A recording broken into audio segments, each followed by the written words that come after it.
Quiero darte la bienvenida a un nuevo estudio de la Biblia aquí en el canal de YouTube. Gracias por estar conmigo, donde quiera que te encuentres. Te envío un fuerte abrazo, que el Señor te bendiga en gran manera y gracias por tomar este tiempo, este espacio para ver este video con el propósito de aprender más de la palabra de Dios. A todos los que se unieron al canal la semana que pasó, gracias por hacerlo. A los que envían siempre los mensajes en los comentarios, gracias también por compartir su apreciación, sus palabras. Siempre los recibo con mucho cariño, con mucho aprecio. Antes de empezar el estudio, quiero contarte que tengo un canal de WhatsApp o una comunidad en WhatsApp donde cada día de la semana, especialmente de domingo a jueves, así como hay un video aquí en el canal, yo estoy compartiendo diariamente un comentario escrito adicional a lo que tú ya estás viendo en este video. Realmente me alegra mucho hacerlo porque a veces por tiempo no puedo abordar todo en el video, pero tú puedes recibirlo gratuitamente si te unes a la comunidad. Me parece que esta comunidad tiene espacio para un poco más de 2.500 personas.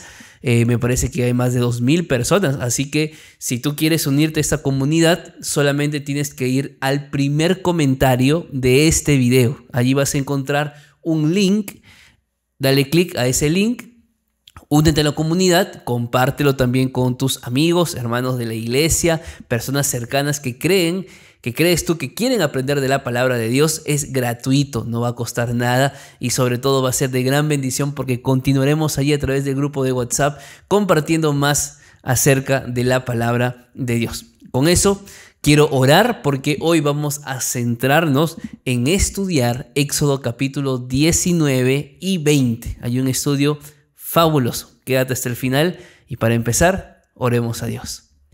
Padre Celestial, gracias por la oportunidad de poder conocerte más. Gracias por tu palabra. Tu palabra es viva, tu palabra es eficaz y queremos que en esta semana sea más que información. Que tu palabra pueda ser transformación para nosotros. Te lo pedimos en el nombre de Jesús. Amén, Señor. Muy bien, empecemos nuestro estudio con el día domingo de la lección. Lleva por título En el monte Sinaí. Vamos a abrir la Biblia. Quiero invitarte en el libro de Éxodo capítulo 19. Cuando tú vas allí a los primeros versículos, vas a encontrar que después de 3 meses de que Israel salió de Egipto, Israel llega al monte Sinaí. Yo ya te había explicado de que existían muchas rutas para llegar a Canaán. La ruta directa podía tomar entre 15 a 20 días, pero imagínate, 3 meses después no habían llegado a Canaán, sino que Dios los había conducido ¿a dónde? Al monte Sinaí. Aunque sabemos que en el monte Sinaí Dios le otorgó la ley al pueblo de Dios, hay puntos importantes previo a darle la ley de Dios que yo quiero aquí compartir contigo. Para eso vamos a leer los versículos 4 al 6 de Éxodo 19. La palabra de Dios dice así: Vosotros visteis lo que hice con los egipcios y cómo os tomé sobre alas de águila y os he traído a mí. Ahora pues, si das oído a mi voz y guardáis mi pacto, vosotros seréis mi especial tesoro sobre todos los pueblos, porque mía es toda la tierra. Vosotros me seréis un reino de sacerdotes y gente santa. Estas son las palabras que dirás a los hijos de Israel. Palabras realmente importantes. De hecho, hay que analizar cada una de estas expresiones porque hay mucha riqueza teológica en ellas.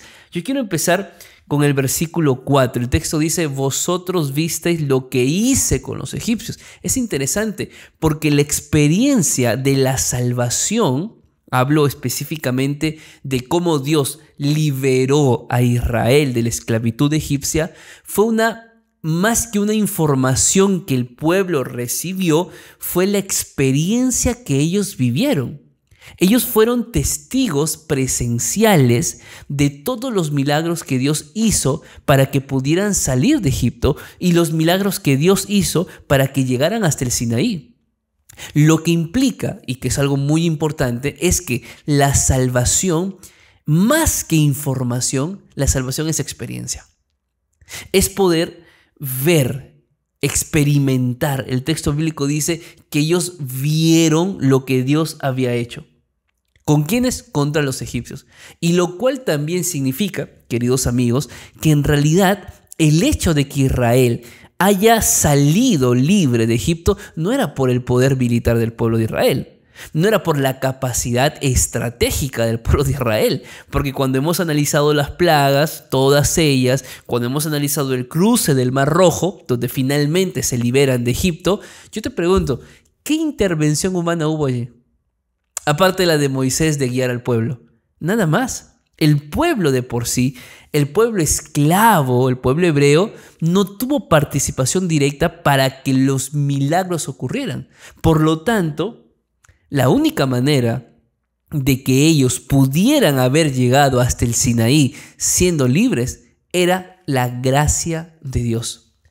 Y este punto es importante porque vamos a estudiar más adelante la ley de Dios y es importante entender la ley de Dios desde el punto de la gracia. Porque lo que Dios intenta antes de darle la ley de Dios es decirles, miren, ustedes están aquí porque yo los amo. De hecho, el versículo dice, y cómo os tomé sobre alas de águila. Yo puse aquí dos cosas puntuales. Primero, dependencia. Y segundo, cuidado. Y eso fue exactamente lo que Dios hizo con Israel. Dios los saca del desierto, los saca de Egipto para que el pueblo aprenda a depender de Él, a depender de Dios en el desierto. Y eso lo hemos estudiado la semana pasada. Dependencia a través del maná principalmente, pero al mismo tiempo, así como Dios mostraba que el pueblo tenía que ser dependiente totalmente de Dios, Dios también fue un Dios cuidadoso y un Dios tierno con ellos. Eso era el motivo por el cual Dios los lleva al Sinaí. Es verdad, Dios les va a dar la ley, pero antes que darles la ley, les coloca el fundamento del por qué ellos tienen que aprender a guardar la ley. Y el fundamento es el amor hacia Dios. Por lo cual, el versículo termina diciendo, y como os tomé sobre alas de águila y os he traído a mí. Por lo tanto, el propósito de la liberación no era llegar a Canaán. El propósito de la liberación ni siquiera era llegar al Sinaí. El propósito de la liberación era llevarlos a Dios. Y sabes, eso no ha cambiado. Porque la meta tuya como cristiano, la meta mía como cristiano, no es simplemente ser parte de una iglesia. No es simplemente conocer la Escritura. Es que ir a la iglesia y conocer la Escritura nos lleve a depender cada día ¿de quién? De Dios. La meta es el cielo. Eso es. Todo lo que hacemos y hagamos en esta tierra tiene como meta llevarnos a la patria celestial. Allí es por eso que Dios, al igual que a Israel, los libró. Dios también a ti, a mí, nos libró del pecado. Nos dio la redención y la oportunidad de vivir en la salvación.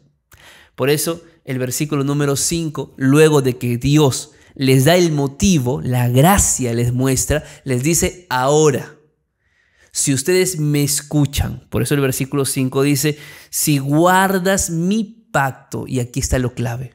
Es decir, no se trata únicamente de escuchar lo que Dios ha hecho en nuestra vida, es obedecer, es guardar su ley.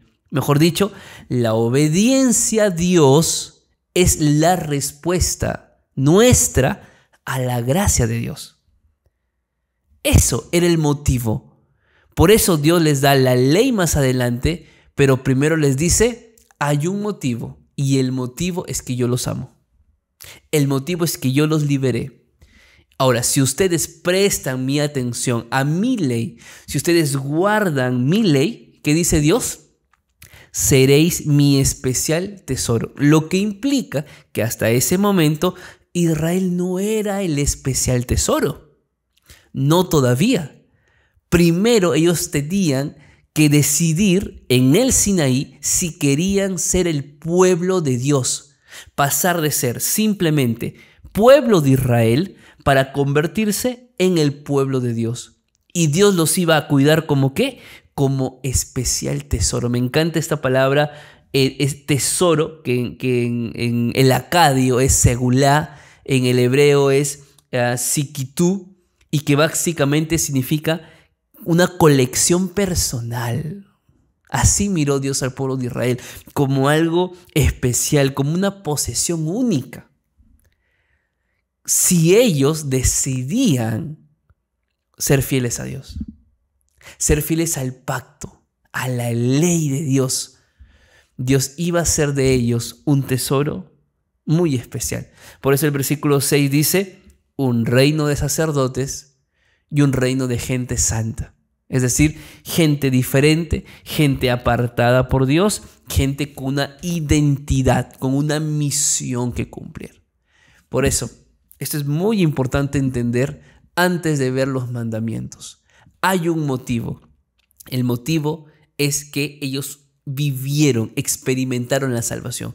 Cuando el ser humano experimenta la salvación, cuando el ser humano es capaz de reconocer sus limitaciones y ver cómo la mano poderosa de Dios lo liberó, la obediencia se convierte en un resultado natural de la gracia del Señor. Lo que pasó con Israel en el Sinaí es lo mismo que Dios quiere que acontezca en tu vida. Vive obedeciendo bajo la gracia que Dios ha visto y ha provisto en tu vida.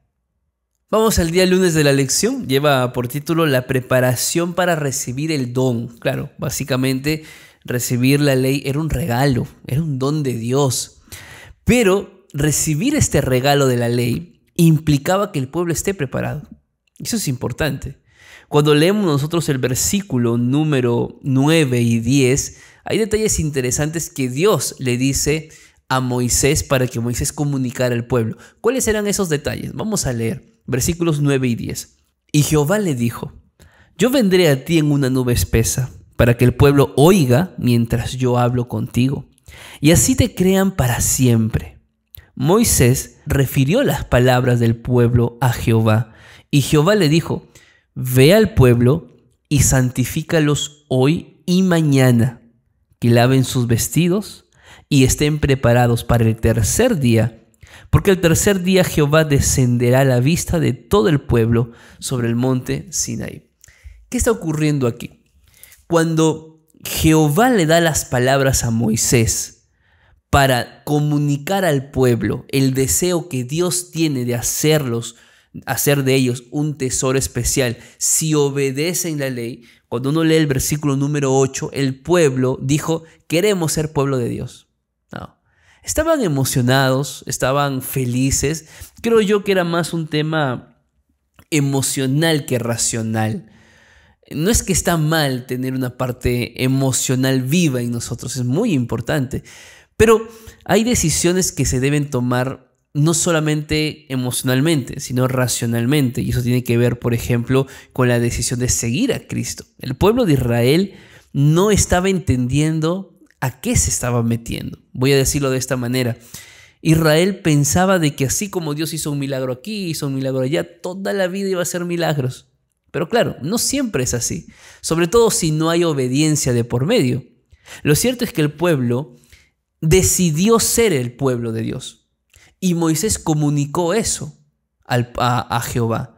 Y Jehová le dice, muy bien, entonces dile al pueblo que se santifiquen. Hoy, mañana, y en esa santificación, ¿qué implicaba? Por ejemplo, que laven sus vestidos. ¿Qué otra cosa implicaba, por ejemplo, esa santificación? El versículo número 13 dice, no tocará mano alguna el monte. Interesante. Nadie podía tocar el monte Sinaí. ¿Por qué? Porque iba a morir. El versículo número 15, por ejemplo, dice que Moisés le dijo al pueblo, estad preparados para el tercer día y absteneos de mujer. Es decir, ni siquiera las relaciones matrimoniales eran permitidas en estos 3 días de preparación. Es interesante, llama mucho la atención, porque más allá de las acciones específicas para la santificación, algo que a mí me gusta mucho de cómo Dios intenta educar al pueblo de Israel es diciéndoles: yo soy un Dios santo, mi ley que les voy a dar es una ley santa, por lo tanto el pueblo tiene que ser un pueblo santo. Y esta figura no ha cambiado en la actualidad. Dios sigue siendo santo, su ley sigue siendo santa. La pregunta es: ¿y tú y yo somos santos? Santo en el sentido si tu vida está apartada para Dios. Si lo que tú haces, si en donde tú trabajas, si lo que representa tu familia está apartado para Dios. ¿Por qué? Porque el gran dilema o el gran problema que tenemos es que la ley de Dios es santa, eso no es problema. Dios es santo, eso no es problema. Pero el ser humano, el cristiano, está viviendo sin mostrar santidad. Está yendo a la presencia de Dios cada semana sin el deseo de convertirse en ser una persona santa ante Dios. Está entrando al día de reposo, que es un día santo, sin ser santo ante Dios. Entonces, estamos minimizando la santidad y tener una vida santa, por ende. Lo que Dios quería mostrar es que era importante que para recibir la ley había que santificarse. Y claro, esta ley tú la encuentras en Éxodo 20, que la vamos a estudiar un poquito más adelante, y en Deuteronomio 5, por ejemplo. ¿Cuál es la diferencia? Porque muchos dicen: pastor, ¿por qué hay dos leyes? No, la ley es la misma. La diferencia es que Éxodo 20 se escribió y se dio a Moisés para que Moisés pueda darle al pueblo cuando llegan al Sinaí, tal como lo hemos visto en el día anterior. Mientras que la ley que está en Deuteronomio 5 fue escrita por Moisés antes de que el pueblo ingresara en Canaán, 40 años después de que Dios le diera la ley en el Sinaí. ¿Para qué? Para que Israel no olvidara cómo tenía que vivir dentro de la tierra prometida. Por eso es la diferencia de Éxodo 20 y Deuteronomio 5. Hay palabras que difieren en algún sentido justamente por la diferencia de años, son 40 años de diferencia y son palabras que Moisés escribió para que el pueblo no olvidara. Ahora bien, la ley de Dios, ¿qué cosas nos llaman la atención? ¿Qué cosas podemos resaltar de la ley de Dios además de las que ya conocemos? Bueno, te comento esto en el siguiente día de la lección. Muy bien, vamos entonces ahora al día martes de la lección. Lleva por título El don del decálogo, el regalo de los mandamientos. Aunque el primer mandamiento empieza en el versículo número 3 de Éxodo capítulo 20, no podemos saltar el versículo número 1 y 2. De hecho, el versículo 1 y 2 también forma parte del decálogo, es decir, forma parte del fundamento de los 10 mandamientos. Así que vamos a leer versículo número 1 y versículo número 2 de Éxodo 20. La Biblia dice lo siguiente: habló Dios todas estas palabras. Yo soy Jehová tu Dios, que te saqué de la tierra de Egipto, de casa de servidumbre. Dios les dice: ¿quién soy yo? ¿Quién eras tú? ¿Y quién ahora eres? ¿Yo quién soy? Dice Dios: yo soy Jehová. ¿Quién eras tú? Tú eras un esclavo. ¿Quién eres ahora tú? Eres pueblo escogido mío. Esa experiencia también es la experiencia en tu vida. Porque probablemente yo hablo para alguien que ha tenido una experiencia en la vida lejos de Dios.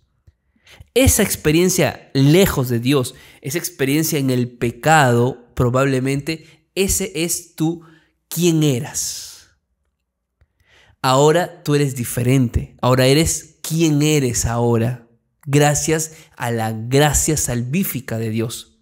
Y por ende, ¿quién es Él para tu vida? Esa misma motivación o esas mismas palabras que Dios le da al pueblo de Israel deben ser para ti el fundamento del por qué tú debes guardar la ley de Dios. Obedece la ley de Dios por quién es Él, por quién eras tú y por quién ahora eres, gracias al poder de Dios. Y allí empieza a enumerarse los 10 mandamientos. Seguramente el cuarto mandamiento es el más importante dentro del decálogo porque habla del día de reposo. Pero yo voy a obviar este mandamiento, no lo voy a tocar en este video porque claramente a la luz de la palabra de Dios, el día de reposo es el sábado y empezó en la creación y se guardará hasta la recreación, hasta la eternidad. Entonces, yo no voy a ir más allá de este punto. Quiero concentrarme en forma total en los 10 mandamientos. ¿Por qué? Porque los primeros 4 mandamientos entendemos que son mandamientos en relación a Dios. Y los otros 6 mandamientos son mandamientos en relación al prójimo. Solamente que tanto los 4 primeros como los 6 segundos tienen un fundamento. Miren, el texto bíblico del versículo, voy a leer ahora el versículo número 3, dice lo siguiente: no tendrás dioses ajenos delante de mí. Aunque es un texto que lo sabemos de memoria, que muchas veces lo hemos repetido, en realidad lo que el texto bíblico está diciendo es: no puede haber otros dioses en mi presencia que no sea yo. Por lo tanto, desde un principio, Dios condenó la adoración a otros dioses. Porque recuerda que Israel venía de una nación pagana, una nación que tenía más de 1500 dioses y que ellos adoraban. También, claro, es que el pueblo de Dios, por la vida de esclavitud y que era la 4ª generación esclava, entenderás que ellos habían perdido todo sentido de la religión cristiana o de la religión bíblica. Ellos probablemente ni siquiera guardaban el sábado en el Éxodo o en la esclavitud, porque era la 4ª generación que ya había perdido todo sentido de identidad como pueblo de Dios. Por eso Dios empieza diciéndoles: primero, no puede haber dioses aparte de mí. Pero el segundo mandamiento es más contundente. Porque el mandamiento número 2, que es el versículo 4, es: no te harás imagen ni ninguna semejanza de lo que está arriba en el cielo, ni abajo en la tierra, ni en las aguas debajo de la tierra. Esta palabra harás, asaj, que es en el hebreo, significa fabricar imágenes para adorar. Dios estaba condenando rotundamente que el pueblo de Dios fabrique ídolos, fabrique imágenes para que esas imágenes sean ¿qué? Adorados. Ahora yo pregunto, hoy en día, ¿será que hay personas que adoran imágenes fabricadas por manos humanas? Tal vez tú, tal vez tu padre, tu madre, tu esposo, tu esposa, tu vecino, alguien está adorando imágenes fabricadas por manos humanas. Esto literalmente es condenado por Dios. Ahora, que mucha gente al día de hoy continúa haciéndolo, bueno, es un tema que ya sale del aspecto bíblico. Porque bíblicamente no podemos tener otros dioses fuera de Dios, ni siquiera fabricar imágenes para que esas imágenes sean ¿qué? Adoradas. Y de esa manera los mandamientos continúan. Pero el punto clave aquí es el primero. ¿Cuál es el primero? No tendrás dioses ajenos. Por cuanto no debes tener, entonces no hagas imágenes, entonces no tomes el nombre de Dios en vano, y acuérdate de Jehová tu Dios en el día sábado para santificarlo. Acuérdate del día de reposo para santificarlo. Pero luego vienen los otros 6 mandamientos.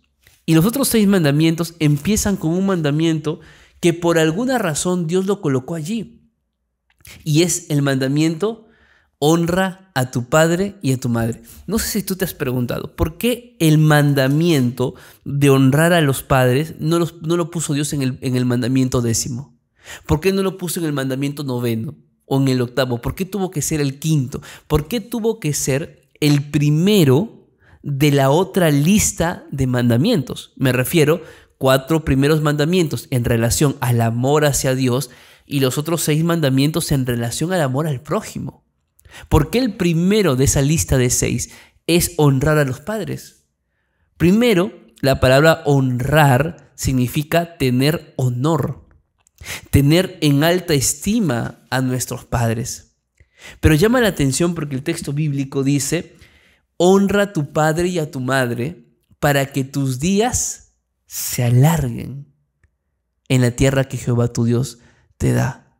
Y alguien dirá: pastor, porque alguien alguna vez me preguntó y me dijo: pastor, pero yo he honrado a mis padres, pero tengo un cáncer terminal. O conocí a alguien que honraba a sus padres y murió joven. ¿Dónde entonces está el asunto de que los días se van a alargar cuando honras a los padres? Lo que sucede, y te explico esto ya a manera de lo que pasaba en el contexto del pueblo de Dios en aquel tiempo. Lo que sucede es que cuando uno lee, por ejemplo, Éxodo, capítulo número 21, versículo 15 y 17, te vas a dar cuenta que en realidad el que deshonraba a su padre moría. El que deshonraba a su padre era apedreado. ¿Por qué? Porque era considerada una ofensa grave deshonrar a los padres. Entonces Dios dice: si tú quieres que tus días se alarguen, hónralos. Porque si tú deshonras a tus padres, no vas a vivir. Porque literalmente vas a morir. ¿Me dejo entender? Ese es el punto directo y literal del texto bíblico. Lo cierto es que después de este mandamiento quinto, viene: no matarás, no cometerás adulterio, porque claro, Dios constituye el matrimonio en la creación.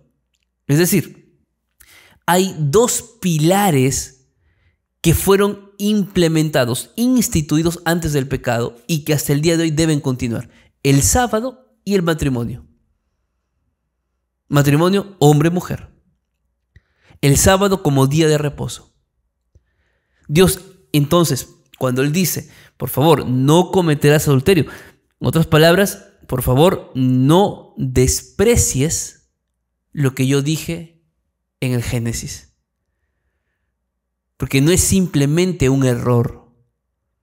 Es ir contra los fundamentos que Dios dejó en su palabra en la creación que Él hizo. Y luego del mandamiento 7 está: no robarás, no dirás contra tu prójimo falso testimonio y no codiciarás. ¿A dónde quiero llegar? Así como el primer mandamiento es clave para poder entender el segundo, el tercero y el cuarto, el mandamiento quinto, el primero de la segunda lista, que es honrar a los padres, es clave para que tú puedas entender los otros 6. Es decir, honra a tu padre y a tu madre. ¿Cómo los vas a honrar? No matando. ¿Cómo vas a honrar a tus padres? No cometiendo adulterio, ni fornicando, ni robando, ni hablando mal contra tu prójimo, ni codiciando la casa de tu prójimo. Porque ¿sabes algo? Ya en la vida práctica, yo creo que todos los hijos debemos hacer feliz a nuestros padres. Puedes estar cerca de ellos o no, pero creo que la manera como los hijos conducen su vida o es alegría para los padres o es tristeza para ellos. Eso es honrar. Podríamos encontrar otras interpretaciones, otros comentarios que también podrían aplicarse, pero yo quería tomar este puntualmente. Tú podrías encontrar otra manera de entender el texto bíblico. Pero creo que esto es importante entender. La manera como tú y yo honramos a nuestros padres no es diciéndolo, es tomando acciones que tienen que ver con la obediencia a los mandamientos de Dios. Y aquí surge la pregunta: pastor, ¿Cuál es el propósito de la ley? Entonces, si yo guardo esta ley, si yo guardo los 10 mandamientos, entonces, ¿me voy a salvar? Bueno, la respuesta en el siguiente día de la lección. Vamos al día miércoles de la lección, lleva por título Diferentes funciones de la ley de Dios. Vamos aquí a responder esta pregunta. ¿Cuál es la función de la ley de Dios? ¿Para qué me sirve la ley de Dios? Entonces, para esto vamos a ir al libro de Santiago, capítulo número 1, y vamos a leer los versículos 23 al 25. Dice la palabra de Dios lo siguiente. Si alguno es oidor de la palabra, pero no hacedor de ella, ese es semejante al hombre que considera en un espejo su rostro natural. Él se considera a sí mismo y se va, y pronto olvida cómo era. Pero el que mira atentamente en la perfecta ley, la ley de la libertad, y persevera en ella, no siendo oidor olvidadizo, sino hacedor de la obra, este será bienaventurado en lo que hace. Qué interesante texto de Santiago. Porque primero, Santiago habla de la ley, pero con el símbolo del espejo. Ahora, yo creo que tú tienes un espejo en casa. Y no soy profeta, pero tu espejo probablemente sea de vidrio, como el de todos. Curiosamente, en el tiempo de Santiago, en el tiempo de Jesús, los espejos no eran de vidrio. Por eso es importante entender desde la cosmovisión del escritor. Los espejos eran láminas pulidas, hechas de bronce, hechas de plata. Ahora, ¿por qué yo hago hincapié en esto? Porque al ser láminas pulidas de bronce o de plata, no era fácil verse, porque no era un vidrio. Por lo tanto, el reflejo de la persona en ese espejo antiguo era un reflejo prácticamente imperfecto. Era un reflejo superficial. Hoy no. Hoy tú te miras al espejo, ves si estás bien peinado, bien o no, si tienes algo en el rostro o no. Porque hoy en día los espejos son más claros, antiguamente no. Pensando en esto, entonces Santiago dice, si alguno es oidor de la palabra, pero no es hacedor, es como el que se mira en esos espejos. Es decir, el que escucha la ley, el que escucha la palabra, pero no obedece la palabra, entonces es una persona espiritualmente superficial. Es una persona que no está viendo con claridad su vida cristiana. Que por ende, si tú vives una vida superficial, no encuentras propósito para tu vida. Si tú vives una vida superficial, por lo tanto no entiendes el plan que Dios tiene para ti. Si tú vives una vida superficial, entonces la ley de Dios para ti es opcional. Y la vida cristiana se guarda como quieres. ¿Por qué? Porque tu vida es como la de un espejo cuando tú te miras, superficial. Por eso, Santiago dice,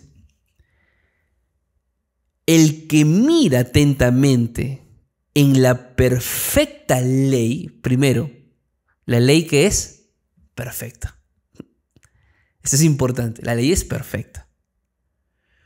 Y luego dice, la de la libertad. Lo que Santiago está diciendo es, la ley que Dios nos ha dejado, los 10 mandamientos, no puede convertirse en una carga. Yo hago hincapié en esto, porque mucha gente, y probablemente tú que me estás viendo, obedecer la ley para ti es una carga. Voy a ser muy puntual. Dejar de trabajar el sábado es una carga. Porque probablemente el sábado el negocio va mejor, el trabajo va mejor, ganas más dinero en el sábado. Entonces tú, con la tristeza de que estás perdiendo dinero, te vas a la iglesia. Yo pregunto, ¿eso acaso para ti no es una carga entonces? El hecho, no sé, de vivir en orden y no en fornicación, no en adulterio. Tú sabes que está mal, pero toda la vida has vivido en fornicación, en adulterio, que ahora La Biblia te dice, no, lo guardas, pero no eres feliz, porque es una carga.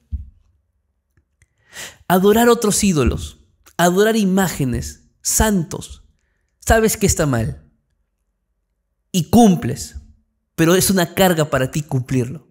¿Qué dice entonces Santiago? Santiago dice, no puede ser una carga. Si tú estás viendo la obediencia a Dios como una carga, hay un problema. Y el problema no está en la ley, porque la ley es perfecta. El problema está en tu experiencia y en mi experiencia, que tal vez no estamos siendo conscientes del fundamento correcto para obedecer la ley. Si tu obediencia a la ley es porque piensas que la ley te va a salvar, la ley no te salva. Lo que Santiago dice, esta ley es de libertad, no en el sentido de que cualquiera puede hacer lo que sea, no, sino que al obedecer la ley, realmente tú te sientes una persona libre, sin pesar, sin carga. Así tiene que ser la experiencia cristiana. Por eso el texto dice, bienaventurado el que hace la obra de la ley.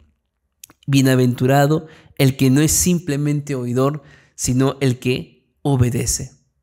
Por lo tanto, mi querido amigo, mi querida amiga, la ley se vive, no se escucha. La ley se practica, no se tiene simplemente por conocimiento. No seamos más oidores. Convirtámonos en hacedores de la ley. Ya te expliqué, el motivo, la gracia de Dios en tu vida. Ese motivo debe llevarte a alzar tus ojos al cielo y decirle al Señor, Señor, gracias, porque tú me liberaste de la esclavitud. Y por cuanto tú me liberaste de la esclavitud, yo voy a ser fiel a ti. ¿O es que acaso tú no quieres ser parte de ese reino de sacerdotes y gente santa? Yo creo que sí. Pero eso no es todo, porque la ley tiene una implicancia más. Y eso lo vamos a ver en el día siguiente de esa lección. Vamos al día jueves de la lección y el título es La ley como promesa de Dios. Yo quiero leer contigo Romanos capítulo 3, versículo número 20. La Biblia dice lo siguiente: porque por las obras de la ley ningún ser humano será justificado delante de él, ya que por medio de la ley es el conocimiento del pecado. ¿Qué está diciendo puntualmente aquí Pablo? Primero, obedecer la ley no te hace justo. Esto es muy importante entenderlo, porque hay mucha gente que es sincera, pero que en su sinceridad no está entendiendo lo que es el concepto de la ley o la funcionalidad de la ley. Entonces, ¿qué hace? Va el sábado a la iglesia pensando que por ir el sábado es justa o justo ante Dios. No adora ídolos, no comete adulterio, honra a su padre, porque quiere agradar a Dios para que Dios no lo castigue. Ese concepto es un concepto equivocado del cristianismo. Porque el texto bíblico dice que por las obras de la ley nadie se justifica. Entonces, alguien dirá, pastor, si la ley no me justifica, entonces ¿para qué guardo la ley? Es una pregunta interesante. Bueno, lo primero que Pablo dice, o lo segundo es, por medio de la ley es el conocimiento del pecado. Es decir, ¿cómo sé yo en mi vida que estoy pecando? Cuando voy a la ley de Dios, veo los mandamientos y veo si estoy siendo obediente a ellos o no. Interesante. Por eso la figura de Santiago del espejo. ¿Qué hace el espejo? Bueno, el espejo lo que hace es revelar tus defectos, ya sea un espejo antiguo, como lo expliqué, o un espejo moderno, revela tus defectos, pero no los sana, no los arregla, ¿o sí? Claro que no puede arreglarlo. ¿Por qué? Porque es un espejo. Necesitas que tú mismo o alguien te arregle. Pero ciñéndonos a la figura del espejo, el espejo solamente revela el defecto, mas no corrige el defecto. Por lo tanto, Dios y su ley hace que la ley revele nuestro pecado, mas no que solucione el pecado. La pregunta es, entonces, si no me soluciona el pecado, ¿quién lo hace?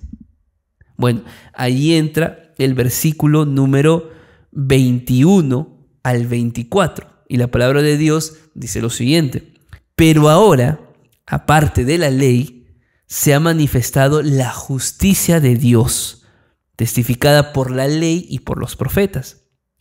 La justicia de Dios por medio de la fe en Jesucristo para todos los que creen en Él, porque no hay diferencia, por cuanto todos pecaron y están destituidos de la gloria de Dios, y son justificados gratuitamente por su gracia, mediante la redención que es en Cristo Jesús. ¡Qué maravilloso! Lo que Pablo está diciendo es, la ley revela tu pecado, mas no corrige. Pero hay alguien que sí lo hace: la justicia de Dios. Es decir, es Dios quien nos hace justos, no es la ley de Dios. Vuelvo a repetir, la ley muestra mi condición, pero no la corrige.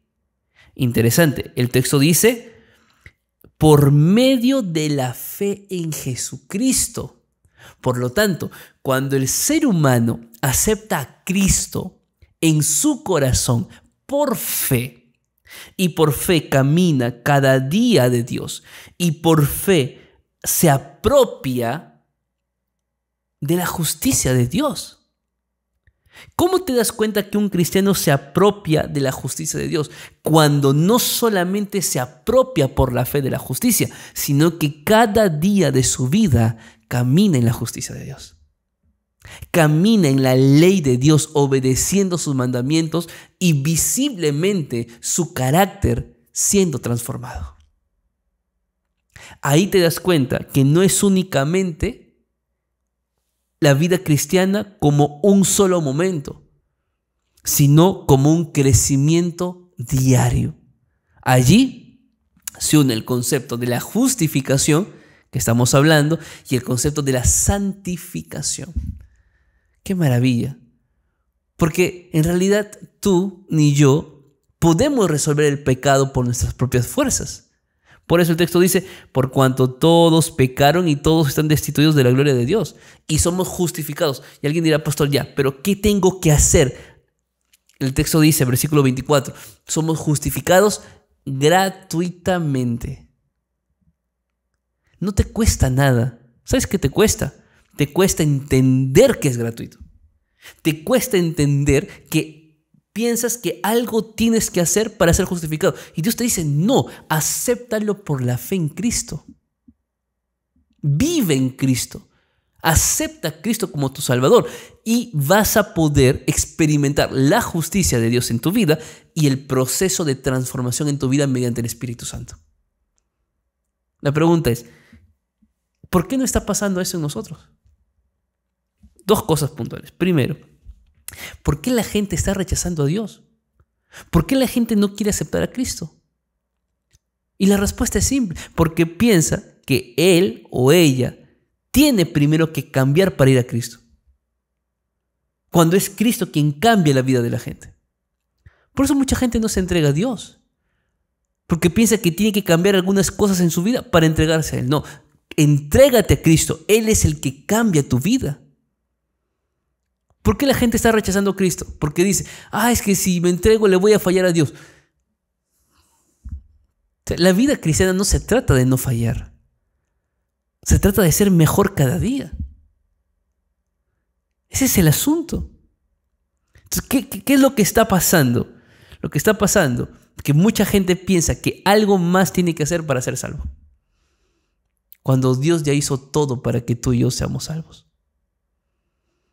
O no estamos entendiendo el concepto correctamente, o simplemente no queremos entenderlo. Por eso, cuando uno lee, por ejemplo, Romanos, capítulo número 10, en el versículo número 4, el texto dice lo siguiente: pues el fin de la ley es Cristo, para justicia a todo aquel que cree. Muchos han malinterpretado este texto, diciendo, ahí está, con Cristo se acaba la ley. porque el texto dice que el fin de la ley es Cristo. No está hablando del fin como término, está hablando del fin como propósito. Por lo tanto, la ley revela mi pecado, no lo corrige. Ya hemos dicho eso. Segundo, lo que hace la ley es mostrar mi pecado. Tercero, la ley me conduce a Cristo. La ley no salva, la ley me conduce al Salvador. ¡Qué maravilla! Por eso dice, el fin de la ley es Cristo. El propósito de la ley es que el ser humano sea conducido a Cristo. ¿Para qué ir a Cristo? Para que su justicia santa y perfecta sea tu justicia. Tú dirás, pero pastor, es que yo no merezco la justicia de Dios. No, ni tú ni yo. Pero por eso fue por gracia, no por merecimiento. Porque en realidad Dios murió por toda la humanidad, pero no toda la humanidad va a ser salva.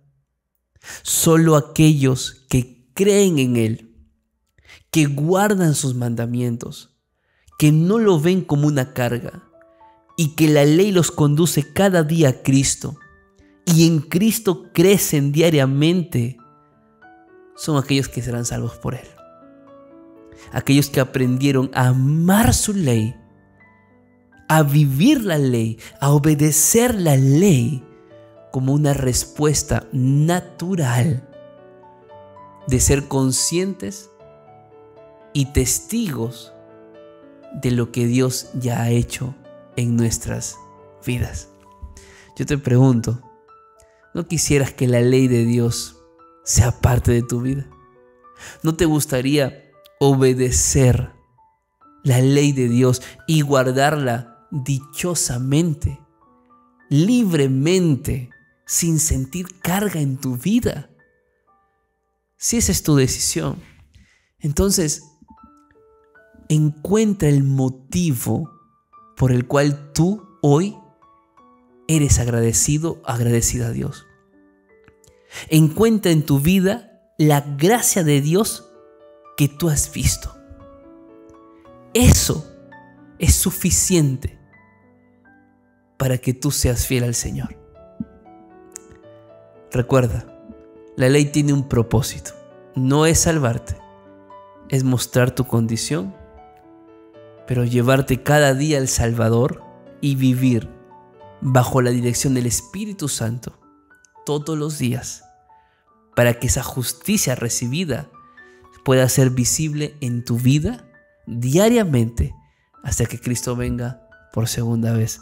Por eso la lección de esta semana fue el pacto en el Sinaí, que no quedó simplemente en el Sinaí, sino que es una historia que te recuerda a ti y a mí que hemos sido salvos por la gracia de Dios.